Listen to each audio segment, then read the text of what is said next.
जरा कल्पना करो एक ऐसी धरती की जहाँ कोई इंसान नहीं था, न कोई शहर, न सड़कें, सिर्फ घने जंगल, गरजते ज्वालामुखी और कहीं दूर किसी विशाल जीव के कदमों की थरथराहट।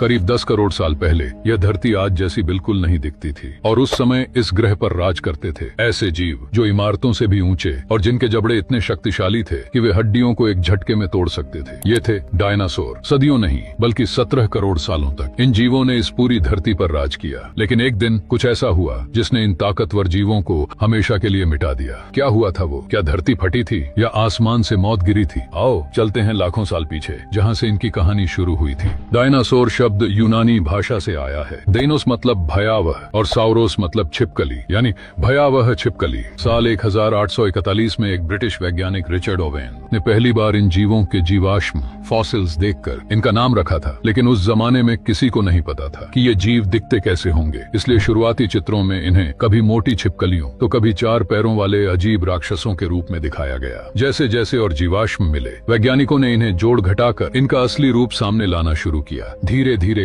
वो डरावना संसार हमारी कल्पना में आकार लेने लगा। आज दुनिया के वैज्ञानिकों ने 10,000 से ज्यादा जीवाश्म खोज निकाले हैं और लगभग 900 अलग अलग प्रजातियां पहचान ली हैं। हर साल करीब 40 से 50 नई प्रजातियां और मिलती हैं। हाल ही में चिली में मिला एक अनोखा डायनासोर जिसकी पूंछ तलवार जैसी थी और चोंच पक्षी जैसी, जिसे नाम दिया गया स्टेगोरस एलेनगसस। हर जीवाश्म धरती के अतीत का एक पन्ना है, लेकिन उस कहानी को समझने के लिए हमें शुरुआत में लौटना होगा, जब पहला डायनासोर इस धरती पर चला। वैज्ञानिकों के अनुसार पहले डायनासोर करीब 24 करोड़ साल पहले प्रकट हुए थे। अब तक मिले सबसे पुराने जीवाश्म 23.1 करोड़ साल पुराने हैं, जो अफ्रीका में मिले हैं। उस वक्त सारी जमीनें जुड़ी हुई थीं, एक ही महाद्वीप के रूप में, पैंजिया। ऊपर से देखने पर धरती एक विशाल भूखंड थी जिसे एक ही महासागर ने चारों तरफ से घेरा था। मौसम बहुत गर्म और सूखा था, दिन में झुलसाने वाली गर्मी, रात में हड्डियां कंपा देने वाली ठंड। इसी युग को कहा जाता है ट्राइसिक काल। यहीं से डायनासोर की कहानी शुरू हुई। पहले डायनासोर बहुत बड़े नहीं थे, वे छोटे, तेज और चालाक जीव थे, ज्यादातर सिर्फ 2 मीटर लंबे। उनमें से एक था यूरैप्टर, जिसे डायनासोर का पूर्वज माना जाता है। उस समय और भी बड़े बड़े सरीसृप रेप्टाइल्स मौजूद थे। कुछ पानी में रहते थे, कुछ उड़ते थे। लेकिन धीरे धीरे डायनासोर अपने अनोखे गुणों से बाकियों से आगे निकल गए। उनका शरीर गर्म खून वाला था, जिससे वे तापमान में बदलाव झेल पाते थे। बाकी ठंडे खून वाले जीव धीरे धीरे नष्ट हो गए। लगभग 20.1 करोड़ साल पहले धरती पर एक भयंकर आपदा आई। ज्वालामुखी फटे, लावा की नदियां बह निकलीं, आसमान धुएं और गैसों से ढक गया। धरती का तापमान अचानक बढ़ गया, फिर तेजी से घटा। महासागर अम्लीय हो गए और ज्यादातर जीव मर गए। लेकिन डायनासोर बचे रहे। लगभग 6 लाख साल तक धरती पर तबाही मचती रही। आखिर में कुछ ही प्रजातियां जीवित रहीं। डायनासोर, मगरमच्छ, कछुए और कुछ छोटे स्तनधारी। इसी घटना को कहा जाता है ट्राइसिक जुरासिक विलुप्ति। यही वो पल था जब डायनासोर का असली युग शुरू हुआ। इसके बाद शुरू हुआ जुरासिक काल। धरती पर हरियाली फैल गई, घने जंगल, दलदल और नई प्रजातियां जन्म लेने लगी। अब डायनासोर हर जगह थे, जमीन पर, आसमान में, पानी में। कुछ इतने विशाल हुए कि उनका वजन 15 टन से भी ज्यादा था। इनमें सबसे प्रसिद्ध थे टाइटैनोसॉर्स। इसी समय एक ऐसा जीव भी जन्मा